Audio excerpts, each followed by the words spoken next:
Now into our final, and it's the second segment of today's edition of the program Wake Up Sierra Leone. We're going to evaluate the last 6 months of President Bill's government, including his trip to China, updates on the Lungi Bridge project, his agricultural farm, and of course, recently harvested, on his farm, and among other things. So in the studios this morning, we have the Minister of Information and Civic Education, Sharon Oba, and also Thomas Dixon, who is a media analyst. Good morning, gentlemen. It's a pleasure having you, as always. Always. Always. Thank you. Let's start on a very soft note. Siba, you've heard from the intro. Will you just give us an update, an umbrella view as to the issues mentioned in that intro? Well, I think the appropriate place to start always in a week like this is to comment on the unfortunate disaster that happened at Shell, New Road, a couple of days ago. We now know that at least 9 Sierra Leoneans died, and we are also suspect that quite a few might still be caught under the rubble. A 7-story building collapsed. His Excellency has already issued a statement expressing condolences on behalf of the government of Sierra Leone, and I join him on behalf of, as the government spokesman, to express our sincere condolences to all those who lost their lives. And I understand that there's some people who know me. I grew up not very far from that area. These are our people, because MBO cares deeply about these Sierra Leoneans and about these kinds of issues. That's why he's also ordered a comprehensive investigation into what happened, and we'll make sure that the findings of that investigation are made public. As I said yesterday at another platform, the essence of this is not to cast aspersions or point fingers, but to do everything we can to prevent a recurrence and to ensure that the primary function of our government, which is to protect lives and property, is one that we take seriously and will continue to carry out. So this is it's a solemn moment for our country, and our hearts go out to all those people. Now, to your point about what's happened in the past 6 months in government, I think that Sierra Leone is undoubtedly in a positive trajectory. Things are moving in the right direction. I don't think any objective observer of the economy, of opportunities, will suggest otherwise. So we'll take the economy, we'll start with that. You look at inflation rates. We had peaked at over 50%. We now know that we're now in the 20s. This is a significant reduction. That our inflation rates are reducing at a rate slower than others within the sub-region. So this is a sign that we have managed to essentially not just flatten the curve, but also bend the curve. So those are positive signs, and that is also beginning to bear fruit as well in terms of other commodities in the market. You take fuel, the situation. Fuel, we've managed to reduce that to a predictable formula, and within that formula, for the first time, people can now expect that when things change in the global market, it is reflected in the market in our country. So we're seeing a reduction as well. So you look at trends like that within the economy. Inflation is a very good marker. The stabilization of our foreign currency. I think the Sierra Leoneans know that, yes, we're still in difficult times. I don't want to miss that. And our hearts are with the people of this country. We understand that things are tough. But I'm saying in terms of the measures we're putting in place, you're beginning to see things move in the right direction. I will talk about another sector. For example, you think about the issue of foreign affairs, which is important in terms of our standing in the world, how we're perceived by the rest of the world. Sierra Leone, did it just go to the Security Council? We used our presidency to do something that's unprecedented. For the first time, we tabled the question of Africa's representation and fairness at the Security Council at that very platform. First time in its history. Over 50 years we were there. We didn't use it to advance our own selfish needs. We used it. His Excellency the President championed a major issue. And just a few days ago, we saw the United States come out for the very first time saying, because of the leadership of His Excellency President Bill, the U.S. is now following and say, we support Africa's 2 seats request for the Security Council. That's an unprecedented major move. What that does is it continues to transform the image of our country in the eyes of the world. We look at major investments. I know we're going to talk about travels. His Excellency went to China. By the way, His Excellency was not planning to go to China personally, the state of Sierra, because he had just done a state visit to China.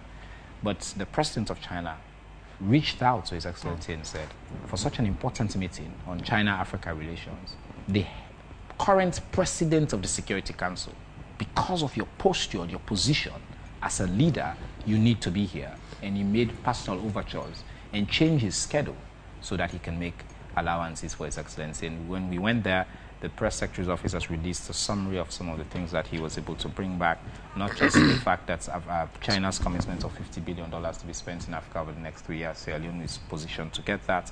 50 million signed for Smart Sierra Leone project, an agreement signed on Digital Village project as well. The Mineral Wealth Fund, which I think we have not discussed yet enough, is a major initiative that has the potential to be a primary economic game changer.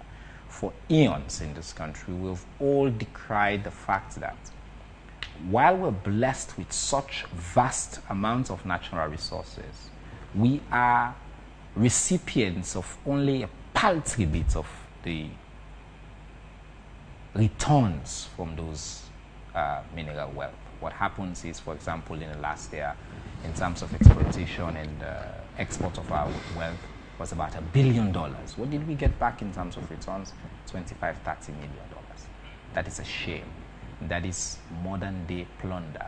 But this is because we were not in the business, both in terms of investment, but also in terms of being on the value chain. What the Mineral Wealth Fund does is the first state-owned. The state has the majority there, and it's basically a private sector-run, nationally owned Mineral Wealth Fund. We've now passed papers in cabinet that allows us to take control of our resources in some of our mining deposits that are underexplored, unexplored right now, and we're using that to have major conversations about how the states can attract investment. So in China, the agreement that was signed there includes just not investments in Tsongkolili iron ore deposit, but also that it will be a basis, because it was a framework agreement, for critical infrastructure with the best and the biggest infrastructure companies in China. This is a huge win for this country. The Chinese government also awarded us, major for our Feed Saloon initiative, a fish export certificate that allows our fish farmers in this country for the first time to be able to sell directly into the Chinese market. What used to happen in the past is the Chinese vessels will come and illegally sometimes exploit our waters, and they steal our fish and go. We get no benefit. Our farmers cannot sell in your market because we did not get certification. The ministers worked incredibly hard to ensure that we get that certification so we can sell directly into the Chinese market. And then we know that the Chinese government will continue to increase their development assistance to Sierra Leone by over 200 million yuan. So there's a wide array of benefits that we continue to gain from these travels that His Excellency just made, for example, to the People's Republic of China. But that's just, again, one sector. If you look at any sector you touch across this country, you take information. What we have done over the last 6 months is to continue to expand the space. I just was in the UK and I spoke to some journalists who were here witnessing the state opening of Parliament. They said even in the UK, it doesn't happen that immediately after the state opening of Parliament, you have a press and civic engagement event where you have the leader of the opposition, the leader of government's business, sitting on the same panel, discussing the president's speech and having a discussion about how we move the country forward, hosted by the government and including civil society. We're changing the dynamic of public and civic engagement in this country. We've opened up multiple opportunities. The president was just at a town hall. We've just held multiple other town halls since then. We've just done one in Waterloo, where we focused on the environment. We're doing one on higher education as well. We've done one on peace and national cohesion. And in each of these, one of the things that stands out is we are having radical inclusion. We're bringing everybody on board. We make sure the opposition is there, we make sure civil society is there, and everybody has a voice. So, are we where we're supposed to be? By no means. But are we laying the foundation, coming off of a very tough economic period globally, and as well felt very severely by our people in this country, but laying the foundation for the transformation for us to bend the curve? I think any objective analysis, any rational analysis and observation of the fact will lead to one overwhelming conclusion, and that is we are on the way up. I think you've laid the premise as to suggestions from your end. I mean, from the end of the presidency. Thomas Dixon, um, you are one of those whom I believe has been very critical of the Mineral Wealth Fund. Is it one that is prudent at this moment for Sierra Leone, just as the minister already highlighted? Okay. Before I speak to the Mineral Wealth Fund, I think I want to join the minister to also send a message of condolence to those families who lost loved ones at Shell.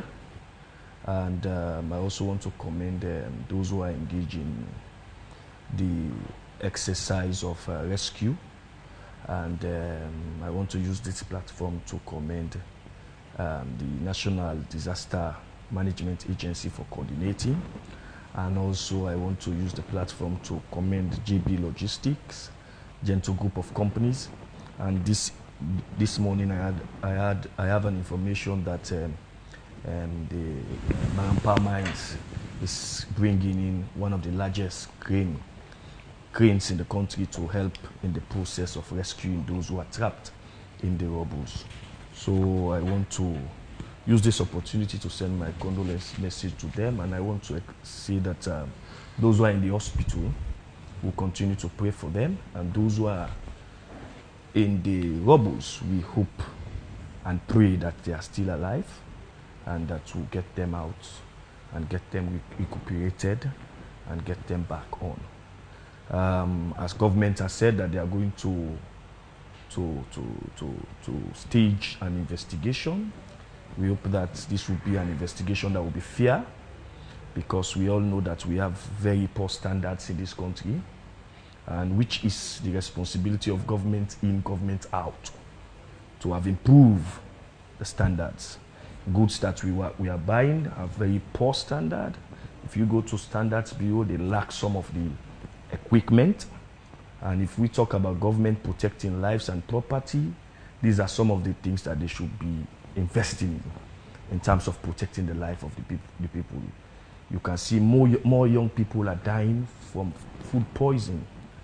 You see people dying now from substandard structure, either as a result of engineering defect or as a result of poor standard materials. So we hope that this investigation will not just be an ordinary investigation, but after it will strengthen some of these institutions that should enhance public safety. Now, speaking on the Mineral Wealth Fund, the Mineral Wealth Fund for me, I think was, and I told the Minister of Finance who is in charge of it at his press conference, that you cannot do a Mineral Wealth Fund just on a geophysical survey.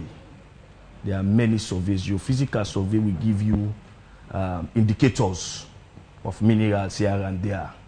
But mining companies spend billions of dollars to get the quantity of mineral that is in a particular location, to get the value of the mineral, the quality of the mineral. So you cannot just, and no mining company in its right senses will just come to government for a Mineral Wealth Fund based on geophysical survey. They would have to do geospatial, they would have to do other survey drilling, exploration to get the quality, the number of minerals that are there, and so on and so forth. And the problem we are having is that we have, in the Mineral Wealth Fund, we seem to have a lot of people at the background. We seem to have former MPRC strongman Karifa Kago. We seem to have Igor Silberud, who is a Russian, heading, and we don't know if there is no Sierra Leonean with the qualification to head it. And what is sad about the Mineral Wealth Fund is that the president went to Parliament a month ago, and the president did not talk about the Mineral Wealth Fund. Suddenly, we saw the president signing an agreement with China Engineering Group, and we did not see the Minister of Mines there, who is the expert in the area, could have given his advice. We saw the Russian guy and the Minister of Finance signing this document. So I think like the minister said, there are lots of explanation, lots of things that the government needs to bring out to the people on the Mineral Wealth Fund. The minister talked about lots of things about inflation and the economy. According to the World Economic Forum Index, Sierra Leone economy is repressed. That is at February 2024. This economy is repressed. I agree with the minister that they've made, on paper, we've made reduction in inflation. But in reality, inflation is still there. Things that we produce in Sierra Leone, if actually there is decline in inflation, things like pepper will not move from 13,000 to 15,000 euros. I go to the market often. Things like nowadays we are producing onions to PC and so on. Things like that will not move from 2,000, 4,000 euros to now 10,000 euros. In some cases, 5,000 euros for one onion. So you look at all of these things, and again, when we talk about inflation, you look at the commodity, the rice as our staple food.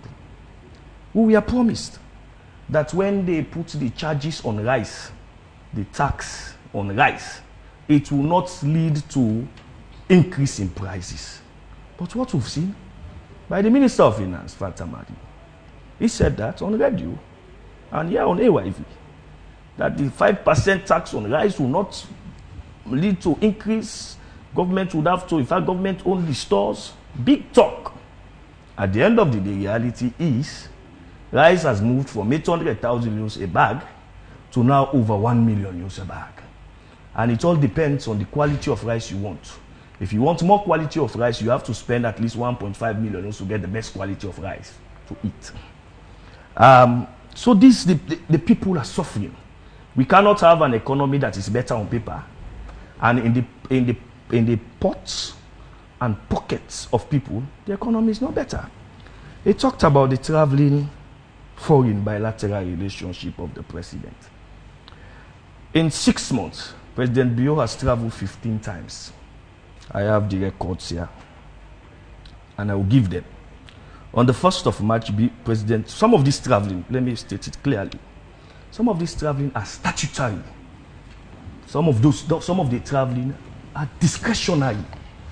And Dixon, I'm so sorry to rudely interrupt you there.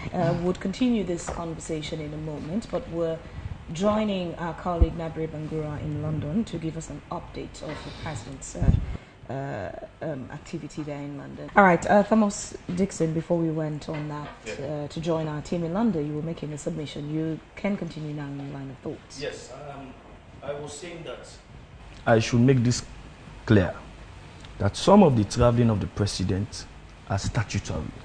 The president has to be there, like attending the United Nations Summit, like attending the AU, the ECOWAS Summit. But there are others that are completely discretionary, like even the recent one you just showed, a symposium. There's a symposium, and the president is not even the keynote speaker, he's one of the speakers.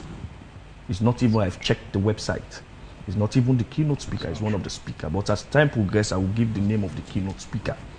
Let me give the 15 traveling in 6 months of the president, excluding the first lady, because in the Treasury of Sierra Leone, the Bank of Sierra Leone, we have 3 accounts on the office of the president.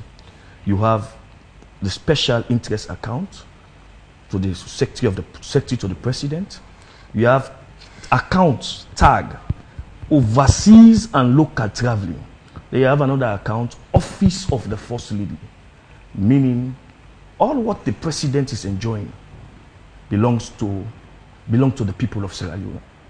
And it is our money, and it is also good that people will be demanding accountability on presidential traveling. It is good that they are demanding accountability. What is the president traveling for? Owing to the fact that according to the Bank of Sierra Leone recent statement, financial statement, our foreign reserve has plummeted from 2.7 months to now 2.4 months. In fact, rumors are saying that it is now about 1 month. So you have to be careful about traveling. On the 1st of March, President Biu visited Cheng Steel Plant in China. On the 6th of March, President Bio met the president of UAE to advance bilateral relations, which the foreign minister can do, the ambassador to UAE can do. On the 25th of March, President Bio was in Pennsylvania, USC, to deliver the 3rd annual Distinguished Lecture in African Studies of the Center for African Studies at the University of Pennsylvania. It's discretionary. On the 29th of April, President Bio was in Kenya for the World Bank International Development Association for Heads of State Summit. That is statutory. The president has to be there. On the 5th of May, President Bio was at the 15th session of the Islamic Summit of Member States of the Organization of Islamic Cooperation. It's also statutory. On the 14th May, President Bio was in Paris to deliver a keynote address on clean cooking. That is discretionary. On the 31st of May, President Bio was in Seoul, South Korea, for the Korean African Summit. It's also statutory because all the heads of state are there to jostle for fund and development for their country. On the 4th of June, President Bio was in Vienna to co-chair the high-level Sierra Leone Investment Roundtable on renewable energy and food security, for which we, according to government information, we have over $800 million in pledges, which is also good for the country, and it is statutory because the president has to be there to convince investors to buy into the idea of Feed Sierra Leone. On the 8th of July, Bio was in Nigeria for the 65th ordinary session of the Authority of Heads of State and Government of ECOWAS. That is also statutory. On the 25th of July, President Bio was in Paris for the Sports for Sustainable Development Summit. That is also discretionary. On the 7th of August, so at least the president is traveling 2 times every month. This is excluding the president who will go tell us for being Namibia. It excludes them in late February. President and the wife then go tell us for being Namibia. So there are a lot, about 15 traveling in the last 6 months of the president. He also talked about my brother talked about the stability of the currency. Yes, it is good. It is true that the currency, Sierra Leone's currency, is very, very much stable against the dollar. Except for a few weeks or a month, wherein the currency it has also begun to increase from 22.3 to now 22.4. So I think, and I when I was reading the monetary policy of the Bank of Sierra Leone, they were very cautious when they were talking about the currency stability. They were very, very much cautious that we need to be careful. Government is doing a lot of bank borrowing, and this is something this government initially said that they will not embark on, but they are doing a lot of bank borrowing.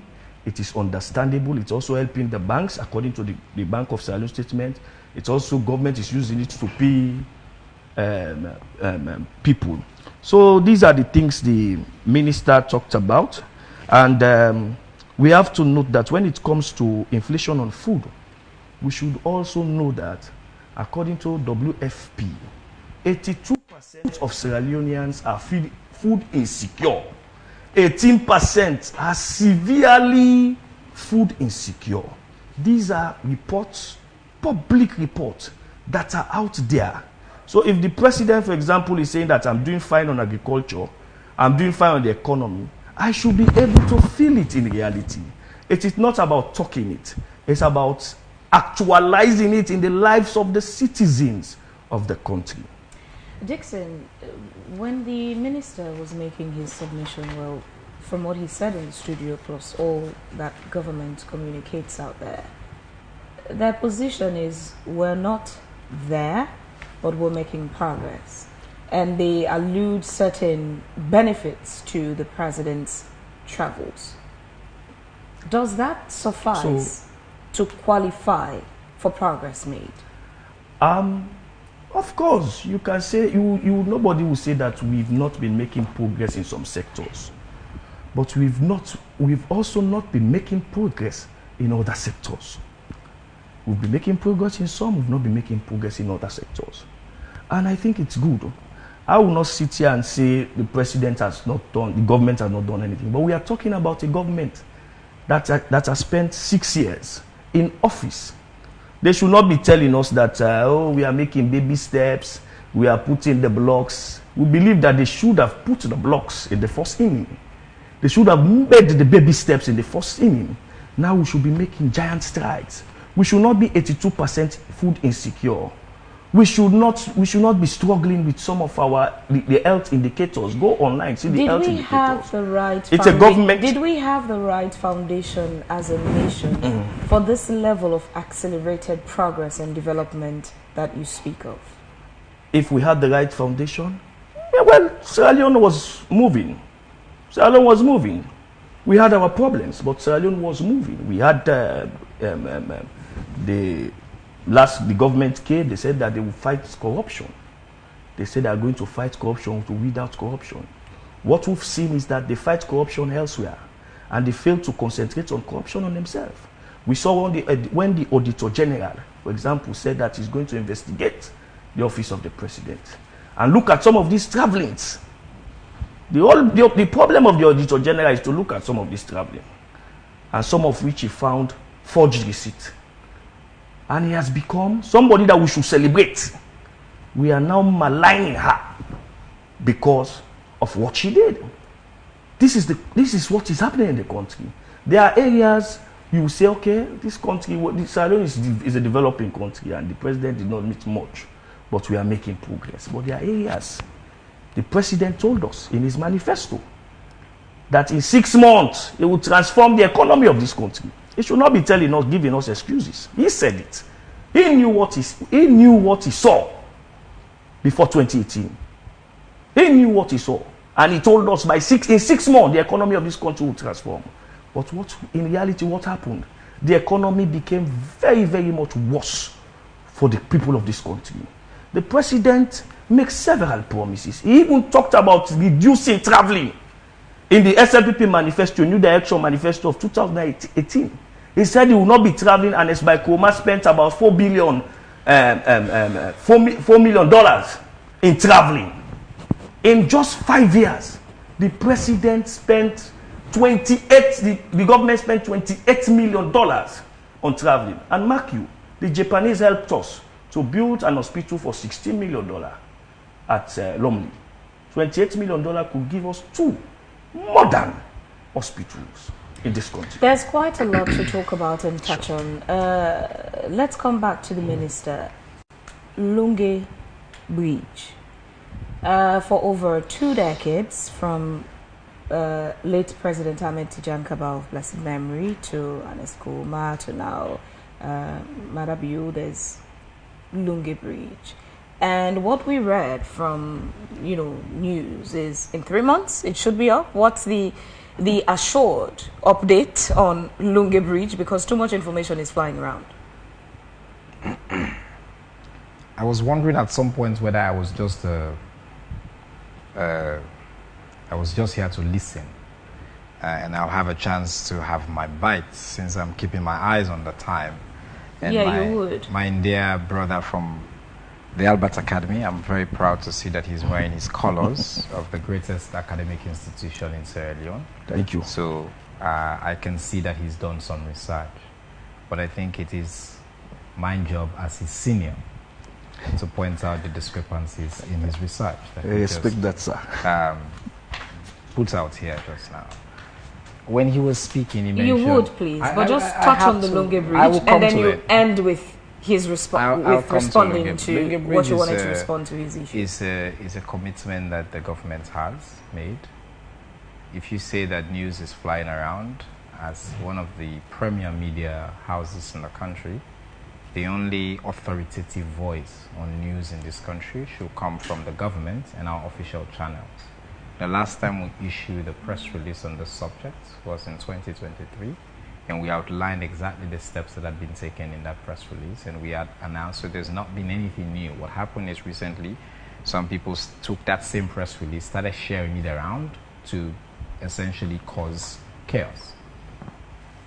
Here's the thing.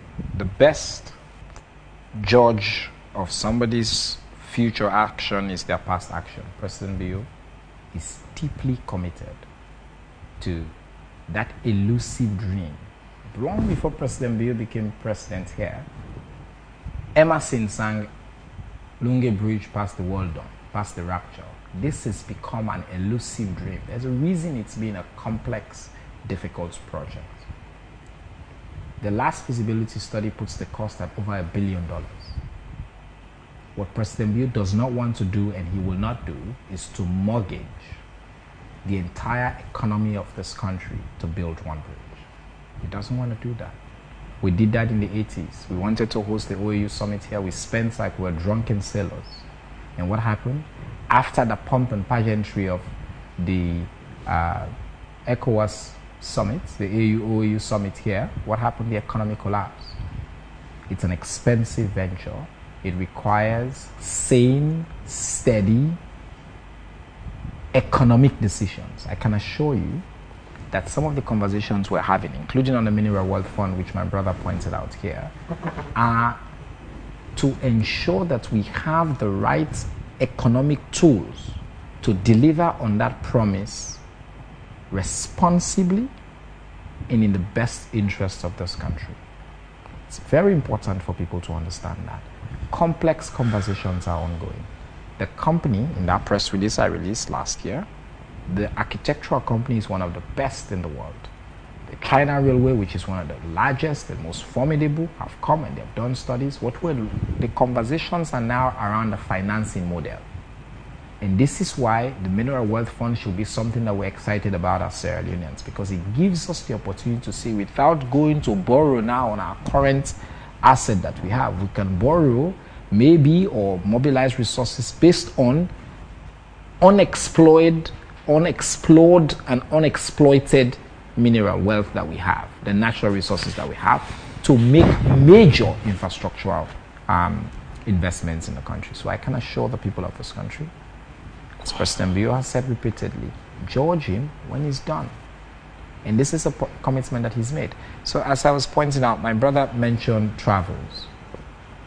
It's important to note that what he has done here, and he's a very brilliant man, is to mix data. This conversation was supposed to be for the past 6 months. He mixes data from the first 2018 and all, and put it all together to give. No, not on the travels. When you were referring to the economy and prices and all of that.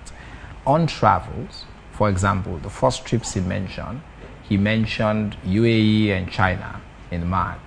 What he didn't mention was that was one trip. It was on the way from China that His Excellency stopped in UAE to, again, advance the economic interest of this country. What is clear is that there is a certain, almost, I think, obsession with His Excellency's travels. This is a president that has led the true transformation. To our viewers and listeners, it's 10 o'clock. Would just like to announce to you that today we would slightly overrun the program, and we apologize for any inconvenience this may cause to any of our audience. Continue. So when it comes to travel, this president has invested in a few things. One, he's been aggressive in trying to change the image of our country and attract foreign direct investments in the country. This is something that he succeeded in doing. He has actually gotten us to the Security Council. These travels are essential to enable us to get to the places that we need to get to as a state. So he is, as I've mentioned, just with the China, number of financial resources that we've been able to mobilize to bring to the country. My brother mentioned prices and said that we are in dire economic situation. He started with pointing out that, for example, President Bill promised he was going to transform this economy. When His Excellency came to power, inflation rate was in double digits, was over 20% when he came to power. I think the last I saw was about 19 to 21% inflation rate. He reduced it in the first year in power to single digits. It was the first time we'd gone to single digits in about 5 decades in this country. He did it. You know what happened? The global economy happened. COVID happened. The world shut down. Not a single economy was untouched. So when you're making this analysis, it's also fine and right to point out the context of this analysis. And in terms of the current trajectory of our economy, I'm happy he agrees with me that yes, we're headed in the right direction.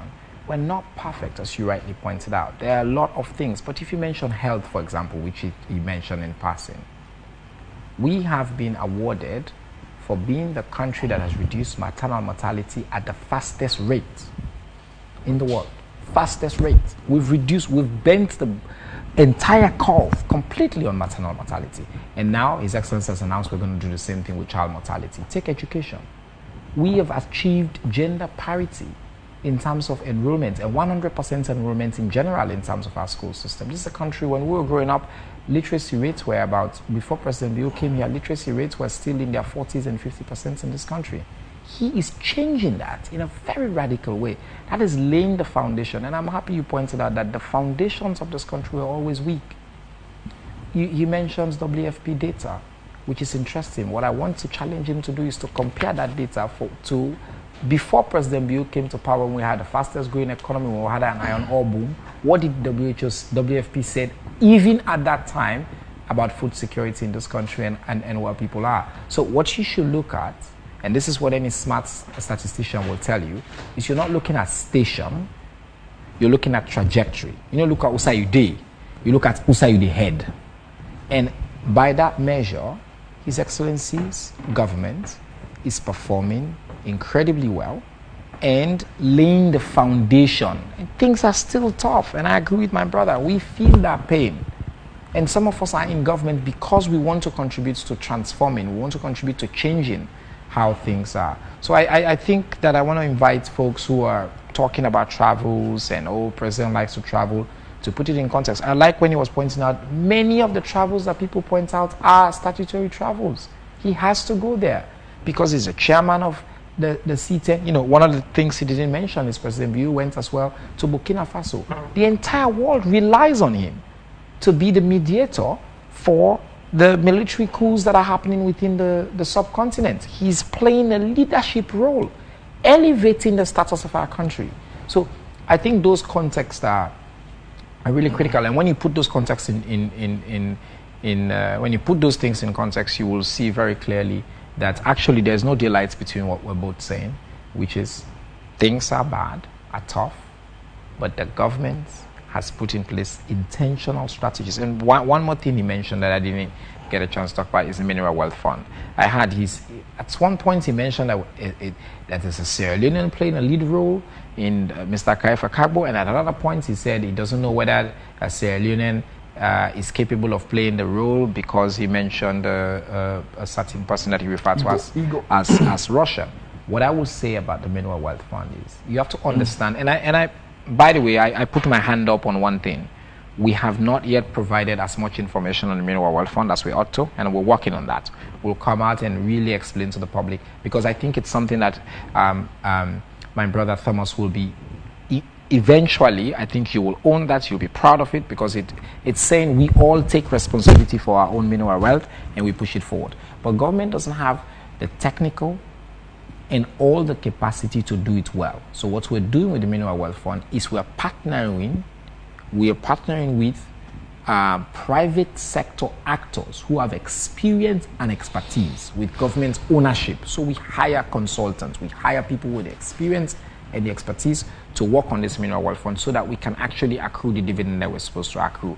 And I see that some of the media has been obsessed with just one of those individuals. But they work for an entity that is owned by the government of Sierra Leone. What you need to focus on is where are the dividends going, who is accruing the resources, how do we as a people, for the first time, I went to South Africa, and whenever we talk about the mines, they ask, why don't you nationalize, why don't you take control of your mines? The first president who is willing to do it boldly is His Excellency President Julius Maada Bio. In our entire history, keep in mind how long we've been talking about mines here and mineral wealth. We now have a national mineral wealth fund. It's something we should be excited about. It's something we should own as a country. It's something we should take pride in. And I think we're going to work towards ensuring that we do that. Our economy is not as beautiful as should be. One of our problems is the relationship between our Leones and especially the USDO. Very recently, it seemed to had stabilized for a while. But over the last 2 weeks, in the black market, there's an increase. So it went from 2,300,000 and something to now 2,400,000 some to 400 and something. Yeah, there's been a slight upward tick. We've been briefed about this. As he said rightly, both the bank governor and Minister of Finance are paying close attention to that to see. Now, there are certain things that we did right to be able to stabilize the the markets, the exchange rate markets, and so we look at what has interfered with that and what has led to this slight uptick. It's a slight uptick, and what is also not happening, it's not like we used to have in the past where every day they go up, they go up. So they're paying attention to that. We have a very competent economic management team. They're paying attention to that, to put in place again the things that we've been doing right, to double down on those things, to make sure we make the right adjustment, and to ensure that again we keep that rate as stable as we can. Keep in mind, not everything is within our control when it comes to the exchange rate markets, right? There are external factors that affect it as well. There are just factors of kind of, just inflow of cash, just inflow of people, availability of the resources in the country. This is an economic problem. But our smart managers of our economy, the economic management team that includes the bank, that includes NRA, that includes the Ministry of Finance and others, are paying close attention to this, and they've briefed us in cabinet as well on the slight uptick that we saw, and they assure us that they are very confident. I think Mr. Dixon alluded to that as well. They are very confident that they will be able to arrest this and work towards actually not just slowing whatever increase, but also reverting to more favorable rates that we had before. I listened to your brilliant submission in line with the Mineral Wealth Fund. But the worries of so many is this not just to create a situation wherein those in the trade, in the mineral trade, and say perhaps their families and friends to just benefit from same? Actually, it's the opposite. Okay. What has been happening is only those in the trade that's been benefiting, and the state has not been benefiting. I just gave you the numbers. Just look at the numbers. Last year, in terms of the total value of mines that were exploited and exported out of this country, over $1 billion. We got less than 30 million. That's a scandal. That's modern day robbery of the people of this country. But that's money that goes into private sector pockets. That goes into the individuals that are running this. They buy private jets, they fly here, they do all these things, by the way, backed by their institutions and their states. But the people of Sierra Leone are not getting that. What they come back and give to us sometimes is like small resources here. They give small, they say, development fund here and there. Those are all paltry. But the state of Sierra Leone, the people of Sierra Leone, God blessed us with those resources. We're saying, let's be in the business now. Find the right private sector investments that come in and partner with the state. We put our own money, we put our own, and we exploit ourselves. We go sell, we save that billion, we say get some. And by we, I mean the state, in a very transparent process. A fund that then comes back to the people of this country. Think about it. If even 40% of that 1 billion last year came to the country, we're not going to be add up, so we're not going to struggle now for make major investments and pay for things and stuff. It's a huge, huge fundamental shift. It's a massive transformational radical shift by President Bill. And I think once the people of Sierra Leone come to understand what this Mineral Wealth Fund is about, it's something that we will teach in schools, it's something that we'll be proud of, we'll own up to.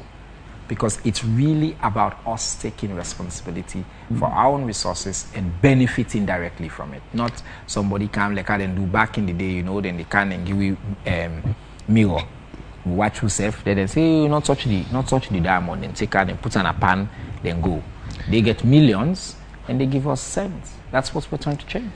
The current state of the exchange rates can't be unconnected with the fact that we are yet to arrive at a situation wherein we'll be, we'll have more companies, or perhaps, see the relevant investments in agriculture that will bring us the actual returns.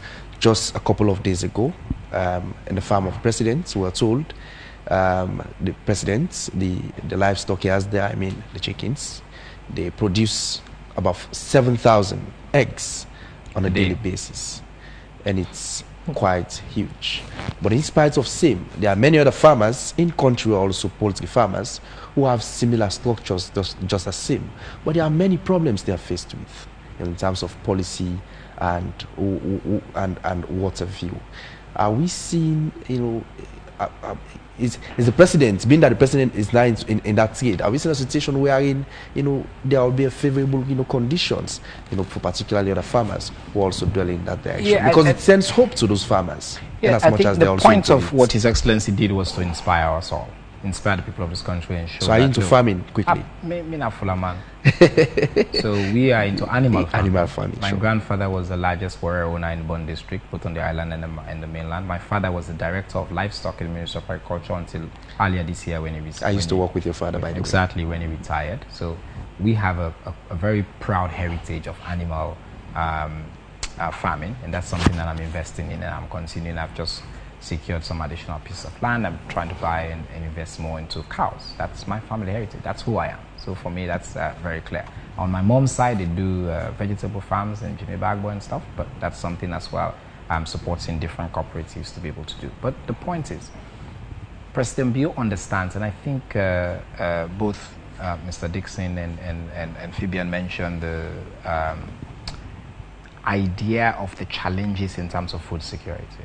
If anybody knows that, it's President Bill. That's why he made Feed Salon his primary. And I say to people, when he said free education, many people, including me, doubted whether we had the resources and the will to deliver.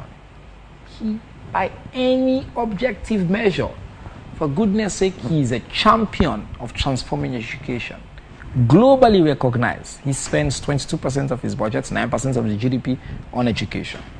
He's saying he's doing the same thing, if not more, for feeding our people. So it's not just about the personal example and inspiration that he's showing. It's starting from one simple baseline. We have to change policies and make them right for our farmers. We have to provide the right incentives. We have to ensure that we have the right structures in place. We have to ensure that we think about the entire food ecosystem. Transport, how do they preserve? And market, I just mentioned a big news. We can now sell to China our fish. That's massive. That's part of what we require to expand our markets. You mentioned eggs. We're having one slight problem. You're right. In the past year, we have now seen that our farmers are actually producing quite a few eggs. The problem is in the market, people go to buy, then they left the local egg and then buy the foreign egg. Why? Because the foreign egg is marginally cheaper, and people think anything that is English, Western, is superior. This is the part of, as you know, one of my obsessions is to decolonize our mindset, is that people think anything that is foreign is better. But so a policy could address the affordability aspect. Yes, no, but again, you know, people complain. We just imposed we removed the tariffs on rice, and people complain. So policy interventions still have limitations, because if you now impose, let's say, one policy intervention will be you impose additional taxes on imported eggs, and then people are still going to complain that government is imposing tax. So there are balances. So some of the things you can do, you can either put a push factor, you can also create carrots or sticks. So another thing you can do is to us all, when we go to the market, know, as they do in the West, that local is better. You take pride in buying Sierra Leone because it's actually better for you, health-wise.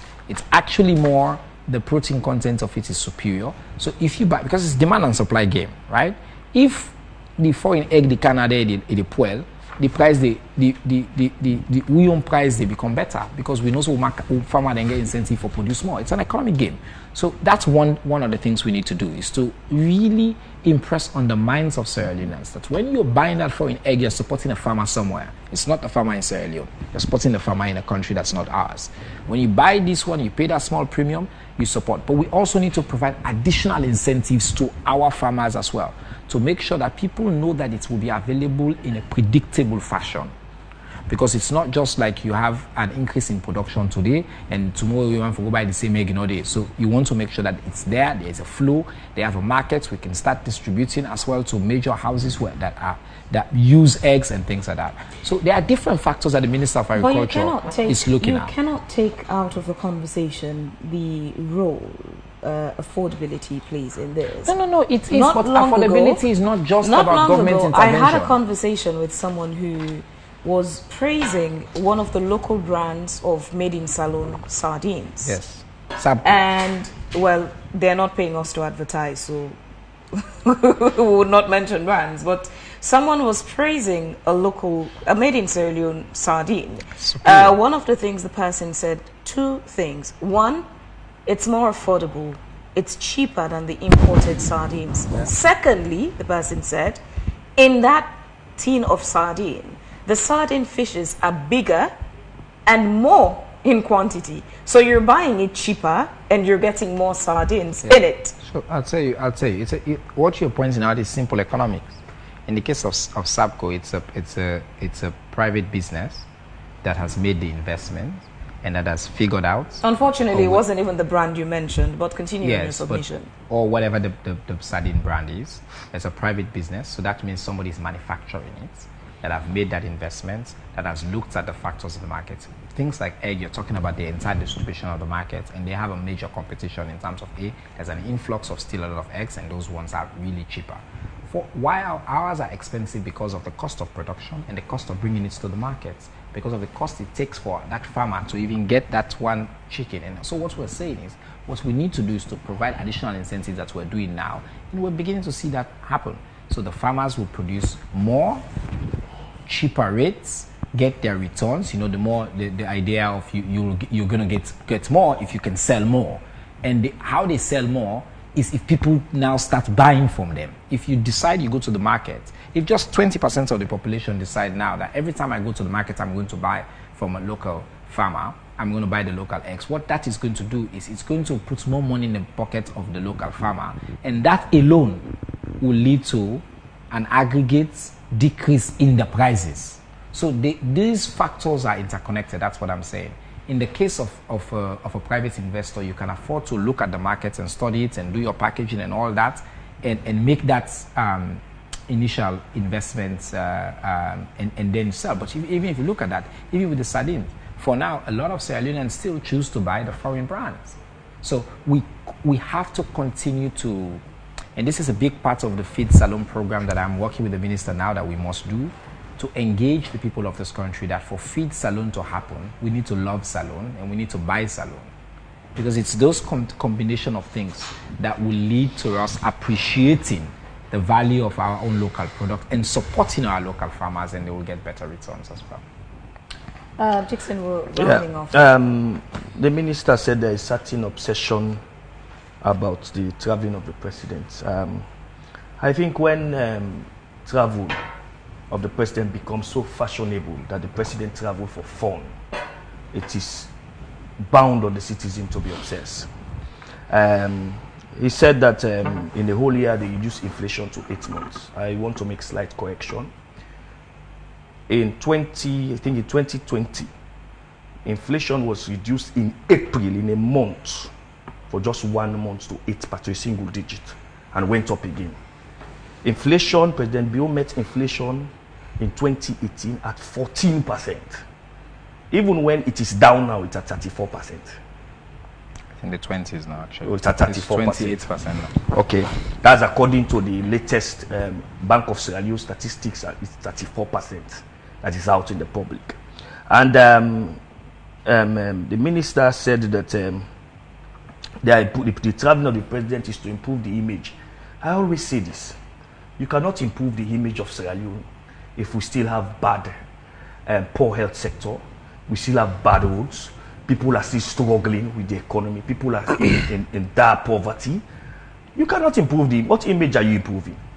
To improve the image of a country, you have to develop the country, you have to make the life of the people in that country better. He also talked about the Mineral Wealth Fund. The records of government running or partnering with anybody to run businesses in Sierra Leone is very poor. Serratel collapsed. Do you know that that the Sierra Leone National Diamond Company initially was run by the British, and when they left, they handed it over to the government of Sierra Leone. The government of Sierra Leone wrecked it. Look at Sierra Leone Road Transport Corporation. Look at the buses that are in there, to the point that World Bank refused to let the Road Transport Corporation manage this new Waka Fine buses. Is to tell you that government is a poor manager. And now this government is still telling us that they are going into partnership with companies to manage our wealth, for which they've signed for Tonkolili not. that they are good. They've signed with a Chinese group to come and mine. We know government is a poor manager. So also he talked about free education. The World Bank statistic about free education is out there for people to see. Yes, it's free education, but it's free of quality. Free of quality. To the point that even when we were not born, we heard of stories wherein Milty Magai, Albert Magai, they sent their children to government school, government assisted school, even when it was not free education. Charles Francis Magai was dead, was a son when his father was prime minister of this country, and he went to CKC. Sheikh Stephen, all his children went to, all his sons, they went to the Albert Academy. So these are government assisted, but now government is trumpeting free education, free education, free education. But even the government ministers, they are afraid of sending their children to government schools or government assisted schools. It's because of lack of quality. Yes, the numbers of enrollment has increased, but again, the structures of the schools. For example, in our school, the Albert Academy, the structures of 20, 30 years are still there. The enrollment, the Ministry of Education is putting pressure on the Albert Academy to make more admission, but they are not helping the Albert Academy, for example, to get more classrooms. So the infrastructure that should enhance free quality education is not there. Okay. The minister said that we are selling our fish to China. Let me state this here. The Chinese are involved, and it is so sad nobody is mentioning it. They are involved in illegal fishing in our country, and our fishes have been going to China long before without our consent. I said the same thing here. They have been going to China long before without our consent. What we are not having is that our fish, the resources from our sector, the mineral, the water sector, they are not going to Europe. And that is troubling. And this president made mention of that he is going to help. He's going to solve that problem. We want to see that problem solved. So that people who are into fishing, companies who are into fishing would have that certificate to sell the fish. But for you to have the European certificate, there are a number of things. Like Dixon would really like to continue this conversation. Unfortunately for us, we're out of time. Gentlemen, many thanks 30 seconds for on the your education time. points, though. Just 30 seconds, I beg Take 5. you. Just because on this question of education being free of quality, I think the facts are so different from that. I think if you look at all the data in terms of not just access, which we have now exceeded expectations on, but also performance. The best rate results now are coming from all over the country. What we have done is to level the playing field. I think that summarizes the more private schools. Yeah. Thank you very much. Thank you so very much. Thank you so very much, Minister Siba, and also Thomas Dixon, for your time this morning.